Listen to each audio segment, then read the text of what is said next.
Audio on demand from Vision Christian Media. Want to win in life's challenges? To know the will of God and have more passion for Him? Practical help right now with Tak Bhana and Running with Fire.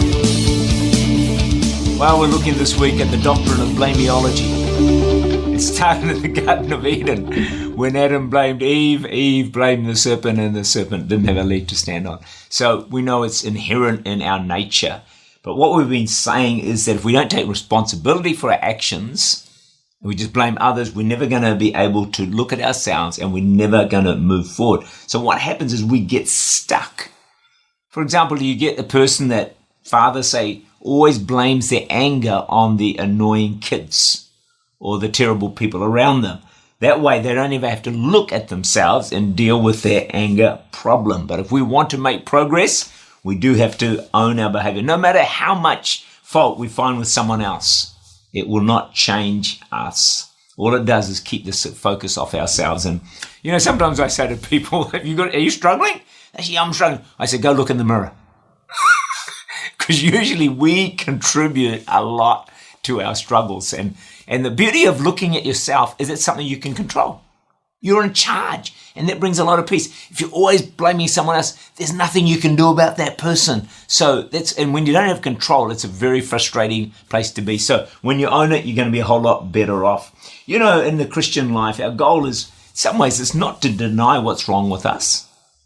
It's not to deny even the sin in our lives, but to recognize it. In fact, people who never recognize their sin never get saved because they're never willing to acknowledge that, hey, I'm doing some stuff wrong and I need a savior. The best thing you and I ever did, if you're a Christian, is to say, God, I have sinned. So let's not avoid looking into our lives. Hey, come on. Let's not avoid it. Let's acknowledge. Look, I've got weaknesses in my life. I've got areas that I need to own and I need to change.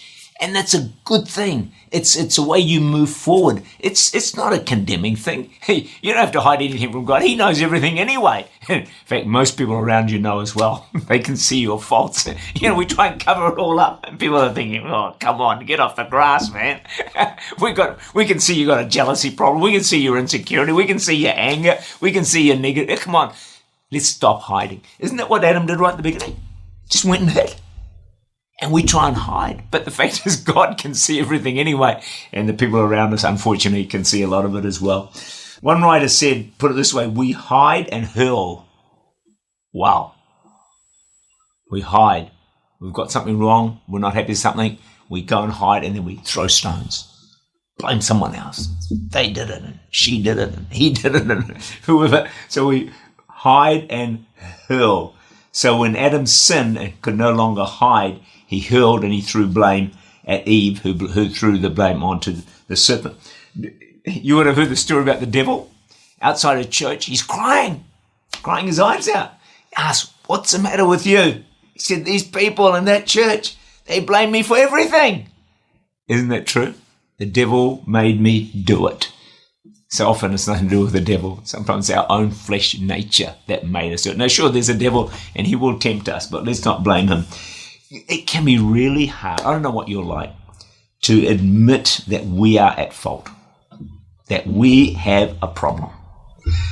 So we can't admit it, then we have to blame someone. So you're late to work, well, it's my wife's fault, she took too long getting dressed.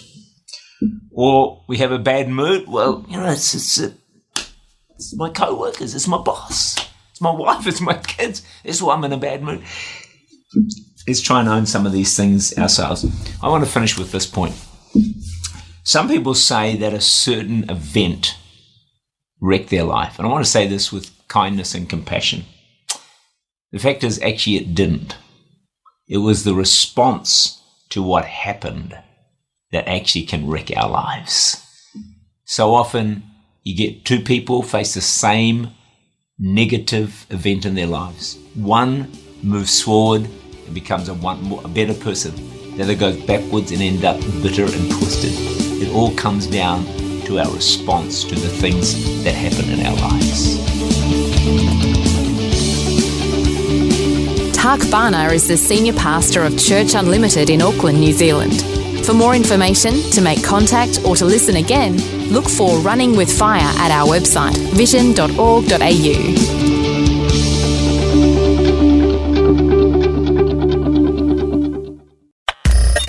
Thanks for taking time to listen to this audio on demand from Vision Christian Media.